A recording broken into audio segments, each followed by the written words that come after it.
এখন পর্যন্ত দৃশ্যমান যে অবস্থা পরিলক্ষিত হচ্ছে, এই আগুনের নিকটবর্তী যাওয়া অত্যন্ত ঝুঁকিপূর্ণ। এই কারণে মূলত অগ্নি নির্বাপনের যে সড়কটি সেটি তৈরি করে করে মূলত ফায়ার সার্ভিসের সদস্যদের সেই আগুনের স্থলে যাওয়ার প্রয়োজন হচ্ছে।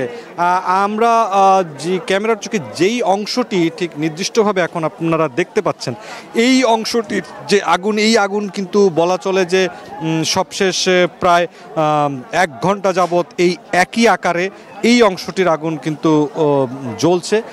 এত লম্বা সময় ধরে আসলে এই জায়গাটির যে আগুন জ্বলন্ত অবস্থায় রয়েছে, এটির কারণ এবং সার্বিকভাবে এই যে অগ্নিকাণ্ডের কারণ সেটি কিন্তু মোটামুটি আগুন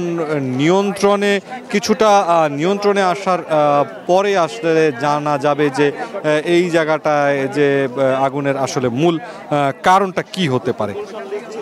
তবে আমরা হতাহতের বিষয়ে কিন্তু এখন পর্যন্ত তেমন কোনো তথ্য আমাদের কাছে নেই, আমরা পাইনি।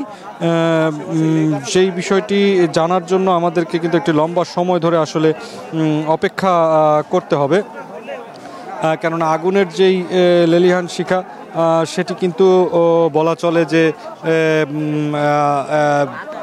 থামার এখন পর্যন্ত কোনো লক্ষণ নেই।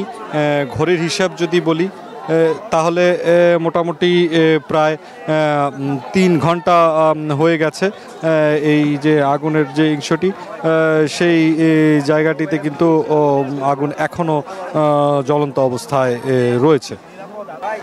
সার্বিকভাবে যদি দেখানোর চেষ্টা করছি আমরা ক্যামেরার চোখে আগুনের যে ভয়াবহ পরিস্থিতি, আগুনের যে তীব্রতা এবং কতখানি এলাকা আসলে এখন পর্যন্ত ছড়িয়ে গেছে, সেই বিষয়টি কিছুটা পোড়া ধ্বংসস্তূপ সেগুলো রয়েছে আমরা দেখতে পাচ্ছি। তবে এই বড় একটি অংশ জুড়ে যেই আগুনের ঘটনাটি ঘটছে